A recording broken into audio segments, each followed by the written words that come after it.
Olá, queridos irmãos, eu sou o pastor Marcos Cruz e quero compartilhar com vocês um pouco sobre a ira. Antes, porém, convido você a se inscrever no canal, ativar o sininho e compartilhar esse vídeo com os seus contatos. Fazendo assim, você vai me ajudar a fazer com que este conteúdo chegue ao maior número de pessoas possíveis. Quem nunca ficou irado? Bom, vamos falar um pouquinho sobre a ira. A ira é um sentimento que precisa ser vencido. Para falar sobre esse tema, quero ler o texto bíblico que está em 2 Samuel, no capítulo de número 13, versículos 23 ao 33.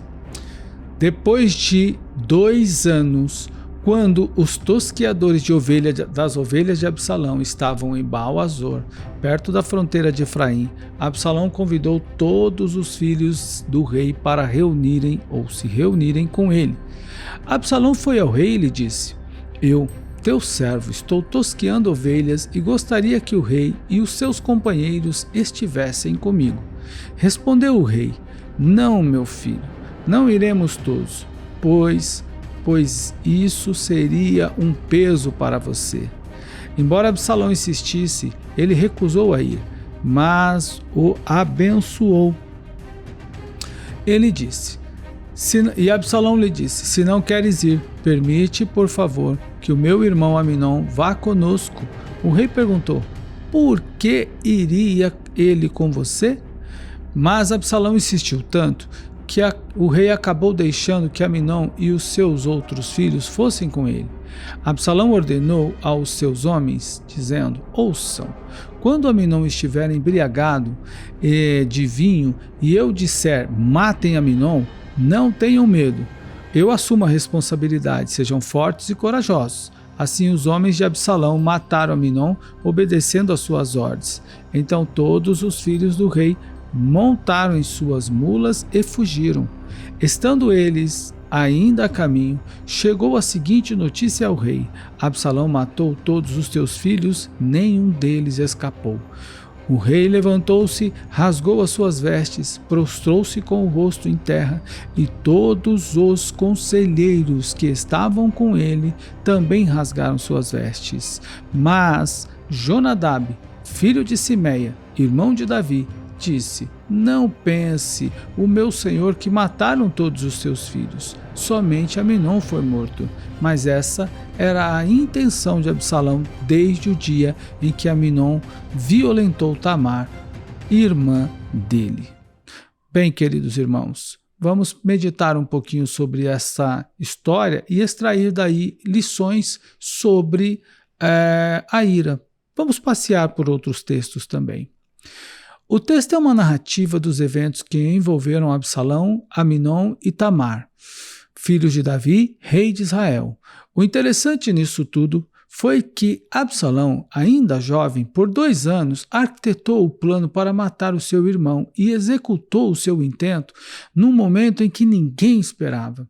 Essa atitude não poderia ser estudada sem considerar os efeitos da ira em que Absalão estava envolvido. O que é ira? Bom, a começar pelo dicionário Ruas. O Ruas define a ira como sendo um intento, sentimento de ódio, fúria, vingança e punição. Já o Novo Dicionário da Bíblia, da Vida Nova, afirma que a ira é caprichosa, vacilante, espasmódica, diferente da ira de Deus, que assim como o seu amor, é característica intrínseca de sua natureza. Já o Atmani classifica como a mais grosseira das emoções humanas. Ni afirma que a ira é o mais violento dos sentimentos humano. Mas a Bíblia não proíbe de ficarmos zangados, porque nem toda ira se relaciona com o pecado. Irai-vos, mas não pequei, diz a Bíblia. Mesmo assim, a ira de qualquer tipo é tão forte que quase chega ao pecado. Não achamos na Bíblia: amai, mas não pequei. Nem sedes meigos, mas não pequei. Na palavra de Deus, não achamos isso. Porque o amor e a meiguice estão a uma grande distância de pecado. A ira, porém, fica perto do pecado. Ainda assim, devemos pensar que a ira de Deus é provocada pelo pecado do homem quando vive em estado de rebeldia. Sim, queridos, é bem verdade isso daí. Em linhas gerais, a ira é uma emoção que reflete o descontentamento do homem com algo ou com alguém e pode levá-lo, por exemplo, a tomar atitudes drásticas passíveis de severas punições. A ira, portanto, pode e deve ser controlada, mas cuidado, ela é traiçoeira. Por essa razão, cabe uma análise sobre o que diz a Bíblia sobre a ira. A Bíblia fala bastante sobre ela. Começamos esse tópico dizendo que, segundo a Bíblia, a ira deve ser controlada, Efésios capítulo 4, versículo 26. O texto já nos deixa claro que o cristão não pode permitir que a ira controle a mente, as emoções e o corpo, e o seu corpo. Em relação à ira divina, Moisés escreveu que ela se revela quando o homem endurece o coração e se afasta de Deus, Deuteronômio capítulo 29, 16 ao 20, com a violação do acordo realizado entre Deus e o homem, resultando na idolatria, Josué 23, 16, segundo Reis 22, 16, 19. Nos textos em questão, a ira de Deus se revela contra aqueles que se afastam do caminho do Senhor para seguir deuses estranhos. Já no Novo Testamento, a ira de Deus se revela também quando o ser humano endurece o coração e se afasta de Deus. Romanos 2, verso 5. Já em Colossenses 3, 5 e 6, o apóstolo Paulo afirma que a ira de Deus se manifesta quando o homem dá lugar às paixões da carne, a saber, a imoralidade sexual, a impureza, paixões, desejos maus e a ganância. Como afirma o apóstolo, sobre essas coisas vem ou virão a ira de Deus. Percebemos, então, que a ira de Deus é provocada pelo abandono dos caminhos do Senhor, pela rebelião contra Deus, que resulta na apostasia, na idolatria e na prática dos pecados da carne. Ainda segundo os textos bíblicos, notamos que a ira de Deus será revelada por meio do lançamento do homem no inferno e nas severas punições que serão impostas a ele. Entretanto, devemos ter ou estar cientes de que Jesus nos livra da ira. Exatamente, devemos pensar isso e ter em mente. Sendo assim, cabe algumas observações sobre a ira. A primeira delas, a ira pode dominar os sentimentos, as emoções do homem. A ira não é pecado, mas conduz o homem ao pecado.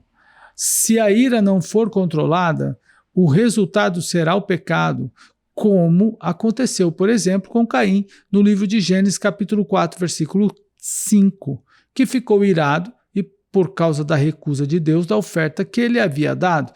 Moisés, por exemplo, quando irado, quebrou as tábuas da lei que foram escritas pelo próprio Deus, Êxodo capítulo 32, verso 19.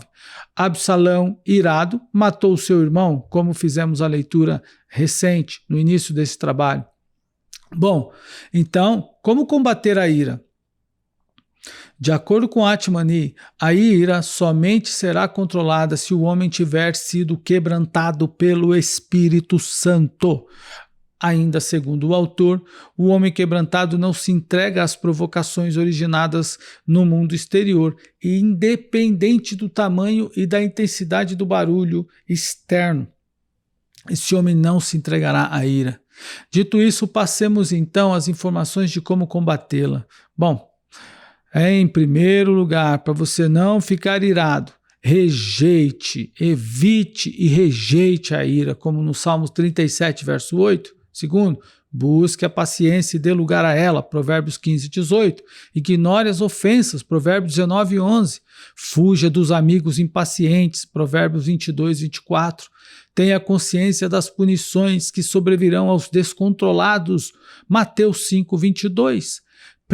Persevere na oração, Romanos 12, 19. Apazigue a ira, Efésios 4, 26. A ira deve suceder o ouvir e o falar, Tiago 1, 19 e 20. E se encha do Espírito Santo, Efésios 5, 18. Por fim, a ira é um sentimento humano que deve ser controlado. Já falei isso uma vez. Em linhas gerais, devemos entender que não tem como o ser humano não se irar, mas tem como controlar, como vimos. E esse sentimento, se não controlado, pode crescer e se tornar devastador. Então, vimos que a ira nos instrui, ou melhor, como a Bíblia nos instrui sobre isso, sobre como lidar com a ira. Bom, diante disso eu pergunto, o que fazer com esse conhecimento, pastor Marcos? Ou com esse ensinamento?